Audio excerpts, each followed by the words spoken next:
Mythical zones are the most powerful category of devil fruits in all of One Piece, and including Luffy's Nika fruit, there are only 9 of these legendary powers, such as the insane healing abilities of the Phoenix fruit, the shape-shifting Nine-Tailed Fox, and even this monstrous Guardian Wolf fruit. And considering how mind-blowingly powerful these fruits actually are, we just have to ask ourselves, what would have happened if Luffy had eaten one of these other mythical zones instead? And really, what better way to start than the first mythical zone introduced ever in the story? And of course, I'm talking about the mythical Phoenix fruit eaten by Marco. And honestly, ever since its introduction, this has been a fan favorite fruit and maybe my favorite one in the entire story. But to truly understand how Luffy would actually use this fruit, let's break down all of its known powers here. Now, of course, for one, being a zone, you get tremendous boosts to all your physical stats like speed, strength, endurance, and recovery. But you also get a full and a hybrid animal transformation, which in this case lets you transform into the mythical bird of legend. And then of course, just like any other mythical zone, you also get special magical abilities associated with that creature. For example, with the Phoenix fruit, the user can generate these blue flames of regeneration, which can heal you instantly as long as you still have stamina left. Which honestly, if we're talking about Luffy here, this ability might just mean that he becomes literally unstoppable. Because as you know, 2 of Luffy's greatest strengths are his unbreakable will and his near endless stamina. So if he could instantly heal from attacks with these magical blue flames, well, there might be no way to actually take Luffy out. Now, that doesn't mean that he automatically wins fights though, because Luffy would still need to be powerful enough on his own to take out the heavy hitters of the One Piece world. But on top of these healing flames though, this fruit's natural boost to physical abilities would help Luffy advance even quicker than normal, plus the ability to fly and his sharp talons would just add even more insane versatility to Luffy's offensive abilities. Like, can you imagine Luffy flying through Dressrosa, slashing the Warlord Doflamingo's strings to prevent him from trapping the entire kingdom? Plus, the ability to rapidly heal himself and his allies truly makes this fruit one of the most perfect matches for Luffy due to its straightforward abilities and also sheer power. Also, let's be real, how awesome would this scene become? I mean, just imagine Ace's red flames mixing with Luffy's blue. I mean, that would be simply incredible. But as much as I love this fruit, even the Phoenix fruit lacks the raw strength of this next mythical zone, which is the mythical human fruit model Daibutsu, the Big Buddha. Now, it was originally eaten by the former fleet admiral Sengoku, and wow, I mean, can you just imagine Luffy rolling up to a fight as this giant golden man with a goofy smile on his face? Honestly, weirdly enough, Luffy might have so much fun being this giant figure that I could really imagine him staying in this form literally all the time. Though I'm not sure how the Straw Hat ship would actually hold up with that. But size alone isn't the only benefit of this fruit as well, because we've also seen the giant Buddha launch massive shockwave attacks that can even take out crews of super strong fighters. And really, altogether, this is another fruit that honestly fits pretty insanely perfectly well with Luffy's current fighting style, since he already turns giant with some of his gear forms. It's basically like instantly unlocking gear 3rd. Plus, we also have to consider that Luffy would have probably been practicing with these powers ever since he was a kid as well, so surely he would have had incredible control over this ability. Like, can you just imagine the end of the fight against the government secret agent here, Rob Lucci, but instead of Luffy launching hundreds of gear 2 punches, he instead crushes Lucci with a storm of giant golden fists. In other words, he would truly be a major threat to anyone that he can get his fists on. And on top of that, we don't really know if this giant form is the full or the hybrid form of Sengoku. I would kind of guess that it is the full transformation, which also means that Luffy could still have a normal sized golden form with just extra power and shockwaves to launch at his opponents. And those same shockwaves could theoretically also help the crew simply escape danger, kind of like the Kuda burst on the Thousand Sun he does anyways. But as we'll see, not all of these mythical zone fruits are going to be as perfect a match for Luffy, because next we have the mythical Nine-Tailed Fox, which was originally eaten by Katarina Devon of the Blackbeard Pirates. Now, to be completely fair, we've only really seen this fruit in action once, but being a mythical zone fruit, it has the standard physical boosts and transformations. And this time, this basically means that you can become a large fox, which by itself is pretty cool, and I'm sure that Luffy would make the best out of it, but the true special ability of this fruit doesn't really suit Luffy all too well, if you ask me. And that's because with the mythical nine-tailed fox, you gain the ability to shapeshift into anything and anyone. And while we don't really know yet the limits of this ability, the power does seem pretty straightforward, and it is absolutely perfect for spying or sneaking into places by taking someone else's form. However, this fruit does take a ton of higher levels of intelligence to really use effectively, and if we're being really honest, that doesn't quite fit Luffy at all, if you know what I mean. For example, can you just imagine Luffy trying to pretend to be someone else? To get that straight, he would have to act like them, talk like them, and honestly, I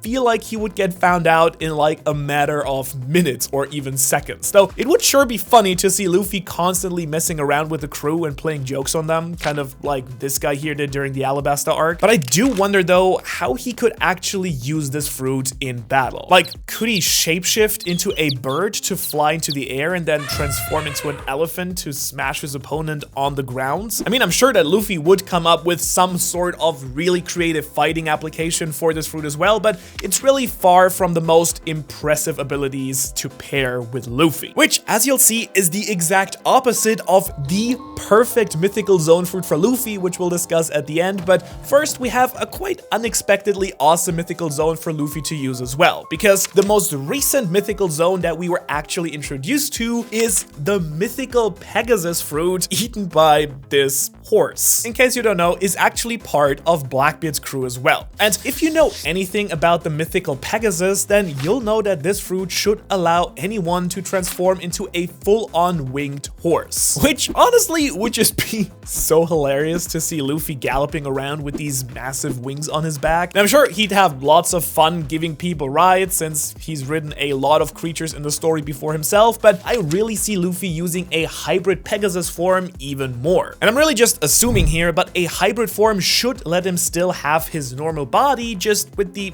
added benefits of wings, which would basically make him just like this guy from Emperor Kaido's crew. And man, just imagine all the crazy fun and powerful attacks that Luffy could come up with if he had a pair of wings early on in the story. I mean, flying kicks, flying punches, flying headbutts, flying butt slams. I mean, Luffy would 100% make full use of this ability, let's be real. However, what you might not know is that in some myths, they also give the Pegasus even more insane powers, such as creating springs of water with its footsteps, and also enormous thunderclaps from its wings. And so, if you started to include those added abilities, then Luffy would truly be an incredible fighter just on his devil fruit alone. So yeah, this fruit is a surprisingly decent choice for Luffy, I think. However, this next fruit would be the absolutely most hilarious mythical zone of all. And that's because with the mythical snake fruit model Yamata no Orochi, Luffy would straight up turn into a full-on 8-headed snake. And while I don't think that we've ever actually seen the complete transformation of this fruit, we do know that the original user Orochi could transform into these 8 giant heads which could move around independently and all kind of had their own personalities. However, to be fair, they honestly did kind of seem pretty weak when used by Orochi, and while Luffy would definitely be a lot stronger with this fruit than him and probably use the heads to trap and beat down opponents, I'm mostly interested in seeing 8 ridiculous Luffy heads with different personalities. I mean, seriously, these things are supposed to each have their own personality, but I do bet that for Luffy, they would actually all be kind of silly, and I'm sure that the crew would get tired of that real fast. So let's talk about this fruit's special ability instead, because the Yamato no Orochi fruit would honestly be pretty great for Luffy because it basically gives you 8 lives. So if one head gets chopped off, you still have 7 more to go, which, now that I'm thinking about it, we've never seen Luffy in this sort of situation where he's about to get his head chopped off. So now I'm kind of wondering, what if he got stabbed through the heart? Would that still give him more lives or not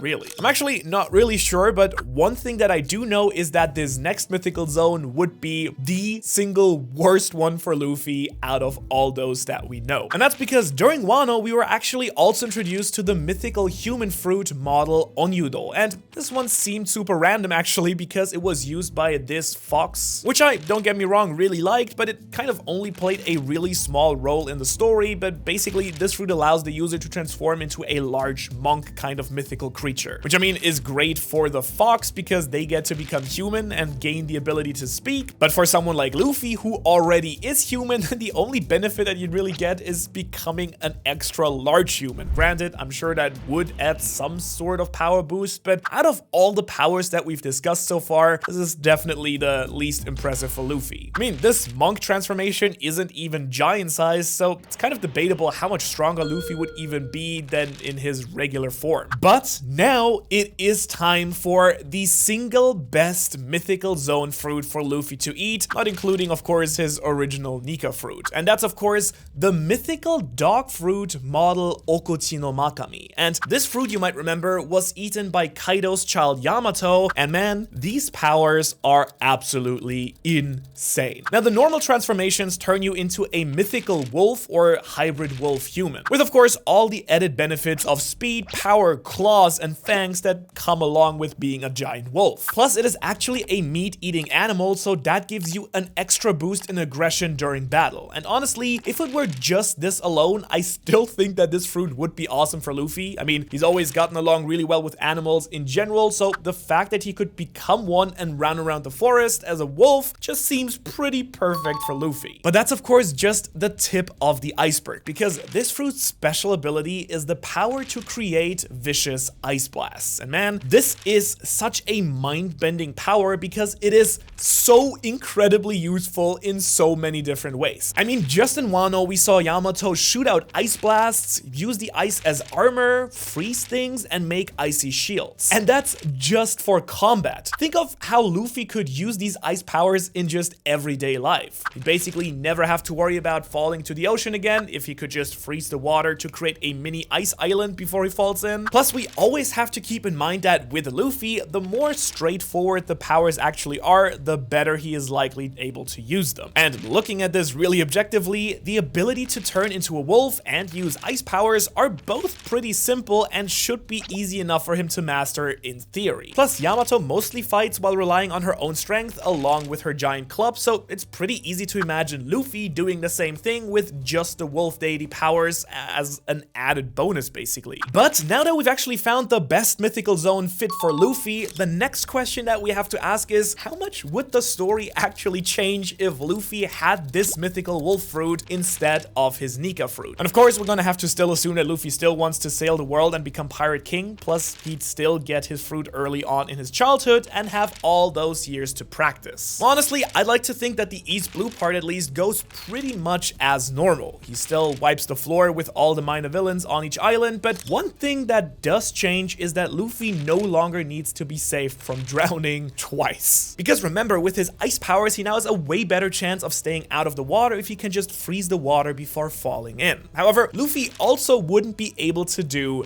this, so he'd still get much better at actually dodging bullets and cannonballs instead of just always bouncing them back. Plus, I've always kind of wondered if his insane stamina and recovery have actually been tied to his Nika powers, so maybe he wouldn't be quite as durable as usual actually. However, of course, as strong as Wolf Luffy would be, he still wouldn't be able to beat this guy because he doesn't have Haki or any other elemental counter to the Smokeman's powers yet. And so unless he can come up with some crazy technique to use his ice powers to stop the smoke, he still needs to be saved by his old man on this occasion. However, Luffy's next major battle would go much differently because during the Alabasta arc, Luffy had no chance of beating the Warlord Crocodile until he learned that he had to get the Sand Logia fruit user wet in order to actually punch him. But with Mythical Wolf Luffy's ice powers, I do think that he'd figure this out much earlier, since anytime that he used ice, it would melt into water. And that basically means that he'd be able to defeat Crocodile much sooner and not have to go through multiple rounds of fighting. Plus, I'm actually wondering if he could just make giant blocks of ice to help bring water to some of the villages on Alabasta as well, which would of course also be a huge benefit for the desert country in general. And since it's also at this point in the story roughly that Nami gets her famous climate act, I bet that she would just love to experiment with Luffy turning the air cold with her ice powers powers as well, which could lead to some awesome weather manipulation tag team attacks with Nami and Luffy. Which honestly might be needed if Luffy's going to survive the clash with the Ice Logia Fruit user Aokiji after the Skypiea arc. And honestly, as you can imagine, I'm really curious how this would actually go, because both can use ice, so would Luffy be able to damage Aokiji with his own ice powers? Really not sure, but I do know that Aokiji is still way more powerful at this point, having Haki and all, so the Straw Hats would still barely escape this deadly encounter, I think. And now, assuming that everything else goes according to normal, the next really interesting difference, I think, would come during the climax of Enies Lobby. That's because when Luffy takes on the government secret agent Rob Lucci, we truly get to see just how powerful carnivorous zones like Lucci's leopard fruit can really be. And since this fight would be a clash between a leopard and a mythical wolf, I do wonder if this would bring out a more aggressive and bloodthirsty side of Luffy as well than we've ever seen in the story before. I mean, as you know, we've never seen Luffy slash or cut someone with a blade, but he'd just have to use his claws and fangs if he had this fruit, right? So surely there would be some sort of inner primal wolf instinct driving him to use his claws, and I do wonder if the carnivorous side of this fruit might mean that Luffy is even more willing to kill people than in the actual story. But without a doubt, of course, the single biggest change in Wolf Luffy's story would come at Marineford. Because I can really just imagine Wolf Luffy's ice powers making a huge difference when it comes to saving Ace. Because remember, Luffy had absolutely no way of stopping Admiral Akainu's magma fists, but now that he has actual ice powers, I could see him at least being able to block this attack, and with his full wolf form, he could probably put Ace just on his back and get them both out of danger really fast. In other words, yeah, we could very well see Ace survive Marineford if Luffy had eaten the wolf mythical zone fruit. However, speaking of ice, I do kind of wonder what would happen if Luffy tried to use this ice underwater during the Fishman Island arc, let's say. Because I mean, we do know that some master fisherman karate users like Jinbei can actually manipulate water to a certain degree, so could some of the fishmen actually use Luffy's ice against him possibly? It's debatable, but once Luffy does learn Haki, then I can easily see him having a